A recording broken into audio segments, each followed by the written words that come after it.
Did you know that 70% of managers struggle with people-pleasing behaviors, and it's holding them back from true leadership? That's a huge number, and it's not just a personal issue. It affects entire teams, productivity, and growth.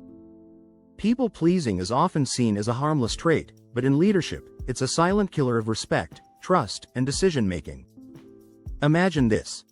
You're a leader, but you're constantly worried about what others think. You say, yes, to everything, even when it drains you. You avoid conflict and say what people want to hear. Sound familiar? You're not alone.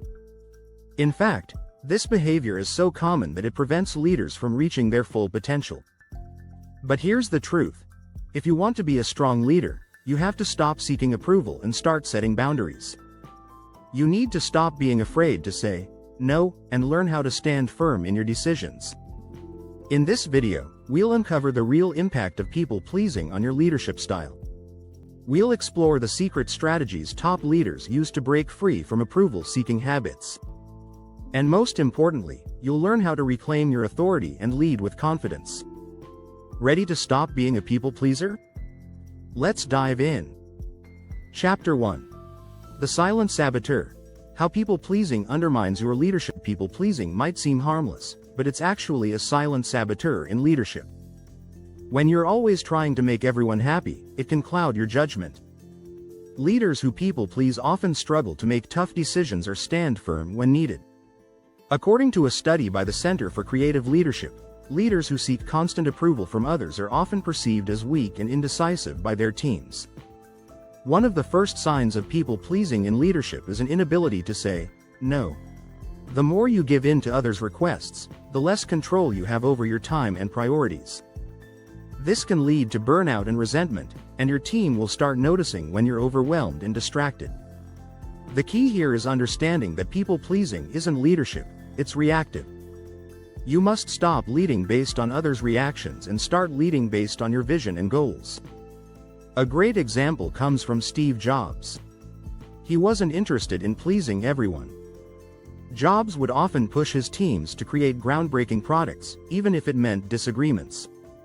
His leadership style wasn't about popularity but innovation. The lesson here: true leaders are willing to make waves to achieve something bigger than just being liked.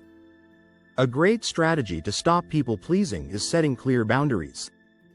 If you're always available, you'll never have time to think or plan. Harvard Business Review emphasizes the importance of setting boundaries for productivity and mental health. To lead effectively, you need uninterrupted time to think, plan, and act. Finally, understand that pleasing everyone isn't your job. Your job is to lead your team toward a shared goal, and sometimes that requires making decisions that won't please everyone. Recognize when you're trying to avoid discomfort and take a step back to focus on the bigger picture. Chapter 2. The Power of Saying No. The secret weapon of great leaders. The word no can be a game changer in leadership. It might sound harsh, but saying no is a powerful tool that every great leader uses. Leaders who say no strategically are better at protecting their time and energy. This makes them more focused, productive, and respected. In fact, Warren Buffett once said, "The difference between successful people and really successful people is that really successful people say no to almost everything." When you say no, you send a clear message to your team that your time and priorities matter. It establishes boundaries and sets the tone for what is and isn't acceptable. Think of the great leaders like Bill Gates or Elon Musk. They're known for saying no to distractions and focusing on their most important tasks. Musk famously limits his meetings to just the essentials, and Gates has been known to turn down most invitations to stay focused on his work. Saying no doesn't mean being rude. It means being clear about your limits and being respectful of your own time. According to a study by the American Psychological Association, people who are good at setting boundaries are less stressed and more productive. So, how can you say no without offending others? Start by being assertive, not aggressive. For example, instead of just saying no, offer an alternative solution. "I can't take this on right now, but I can help you find someone who can," keeps the conversation respectful. A key strategy for saying no is to prioritize your commitments. When you take on too much, everything suffers. Think of it like a balance scale. If one side is too heavy, everything else falls apart. By saying no to less important tasks, you free up energy for the tasks that truly move the needle. Leaders who say no effectively are also role models for their teams. They teach their people the importance of focus and prioritization. Instead of being overwhelmed by every request, you can start leading by example, showing your team that it's okay to put yourself first sometimes. Chapter 3. From approval seeker to visionary. Reclaiming your leadership confidence as a leader. Shifting from being an approval seeker to a visionary is one of the most important transitions you can make. Approval-seeking behavior often stems from insecurity and the need for validation. However, relying on others' approval can leave you stuck in a cycle of self-doubt. To be a true leader, you must focus on your vision, not on pleasing everyone around you. A great way to reclaim your leadership confidence is through self-reflection. The more you understand yourself, your strengths, weaknesses, values, and passions, the less you will feel the need to seek approval. Reflecting on your personal and professional goals can help you gain clarity about what truly matters, and this will reduce your reliance on others' opinions. In fact, studies show that confident leaders who focus on their vision rather than approval are more likely to inspire loyalty and trust within their teams. A report from the Gallup organization revealed that leaders who are authentic and confident are more likely to foster engagement, leading to higher team productivity. Confidence doesn't mean being perfect, it means being clear and steadfast in your decisions.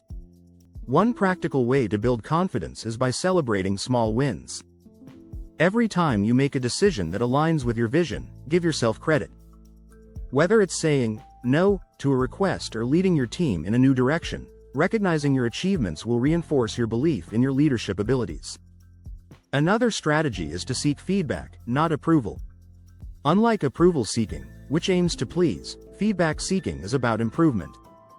Regularly ask your team for constructive feedback. This shows you value their input, but it also empowers you to grow and refine your leadership skills. Finally, don't forget the power of positive self-talk. Leaders who tell themselves they are capable and worthy of success are more likely to step into leadership with confidence. Remind yourself that you're not in leadership to win popularity contests, you're there to make an impact. When you let go of the need for constant approval, your true leadership potential shines. If you're finding these tips helpful, make sure to hit the subscribe button for more actionable strategies on becoming a better leader. Chapter 4. Authenticity over approval. Cultivating a leadership identity that sticks. Authenticity is the cornerstone of strong leadership. It's tempting to adjust your behavior to please others, but this only leads to a lack of trust and respect. People can sense when you're not being true to yourself. According to a study by the Harvard Business Review, leaders who show up authentically are 60% more likely to inspire trust in their teams. Being authentic means embracing your true self, including your strengths and flaws. Leaders who lead with authenticity have a clear understanding of their values and use them to guide their decisions. This is the key to building lasting connections with your team. When you're authentic, you create an environment where others feel safe to do the same. One way to embrace authenticity is by setting a personal leadership philosophy. This can include your values, priorities, and leadership style. Take time to define what matters most to you as a leader. For example, if you value transparency, make it a point to communicate openly with your team. If integrity is important to you, lead by example in all your actions. Another strategy is to stop trying to be everything to everyone. It's impossible to please every single person you work with. Instead of chasing approval, focus on what aligns with your leadership vision. This approach doesn't just make you more confident, it also builds credibility with your team, who will appreciate your consistency. Leaders who prioritize authenticity also tend to be more resilient.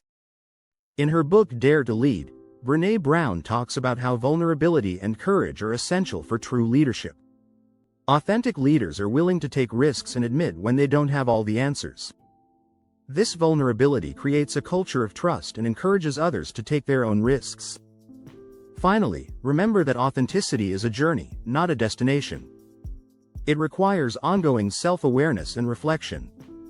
By constantly checking in with your values and leadership style, you'll maintain an authentic presence that inspires loyalty and respect from your team. Chapter 5. The Art of Healthy Conflict. How to embrace disagreement without losing your cool. Conflict is inevitable in leadership. In fact, conflict is necessary for growth, innovation, and problem-solving. The key is to embrace conflict in a healthy way, rather than avoiding it to keep the peace. Research from the Journal of Applied Psychology suggests that leaders who manage conflict well are 40% more likely to have highly engaged teams. Healthy conflict doesn't mean arguing for the sake of arguing. It's about engaging in discussions that challenge ideas and drive improvement. Leaders who avoid conflict risk stagnation. Without healthy debates, you miss out on opportunities to learn, adapt, and innovate. One way to handle conflict is to foster an environment where open communication is encouraged. Make it clear to your team that it's okay to disagree and that differing opinions are valued. This type of culture leads to better problem solving and creative solutions. As the leadership expert Patrick Lencioni says in his book The 5 Dysfunctions of a Team, healthy conflict is the key to team success. Another strategy for managing conflict is to focus on the issue, not the person. When you're dealing with disagreements, make sure to address the problem, not attack individuals. This helps keep emotions in check and leads to more constructive conversations. It's easy to fall into the trap of personal attacks, but this only escalates conflict and damages relationships. Leaders who excel at conflict resolution are also great listeners. They know that understanding all perspectives is critical to finding the best solution. The Harvard Business Review emphasizes active listening as a key skill for conflict resolution. By truly hearing your team's concerns, you're more likely to find common ground and build stronger relationships. Don't shy away from tough conversations, even when they're uncomfortable. Sometimes, conflict can be a catalyst for positive change. When you address issues head-on, you show your team that you are not afraid to tackle difficult challenges. This builds respect and trust, which is essential for strong leadership. Chapter 6. Lead like a boss, not a doormat. Cultivating influence through action, not approval. Leadership is not about being liked, it's about being respected. If you spend all your time trying to please others, you risk losing the respect of your team. True leaders build influence through their actions, not by seeking approval. John C. Maxwell, a renowned leadership expert, often says, "A leader is one who knows the way, goes the way, and shows the way." To lead with influence, focus on being decisive. Leaders who hesitate or avoid making tough decisions lose their ability to inspire confidence. According to McKinsey & Company, 70% of employees say that leadership decisions are the most important factor in building trust. When you take action and make informed decisions, you reinforce your authority and ability to lead. Being a doormat means letting others walk all over you. This usually happens when leaders are afraid of upsetting others or don't want to rock the boat. To avoid this, set clear expectations and communicate your values.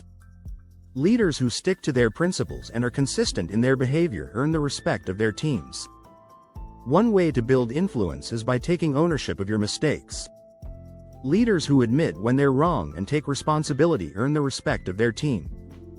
This shows humility and self-awareness, which are important traits of great leaders. Remember, it's not about being perfect, it's about being accountable.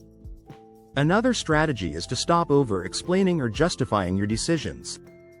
Confidence in your decisions is key to building influence. When you're constantly defending your choices, it shows a lack of conviction. Instead, trust in your judgment and lead with confidence. Your team will respect you for your ability to stand firm in your decisions. Finally, recognize that leadership is not about popularity, it's about purpose. The best leaders inspire others with a clear vision and a commitment to achieving their goals. By staying true to your purpose and taking action, you will naturally build influence, without the need for constant approval. If you found this helpful, don't forget to subscribe for more leadership strategies and tips.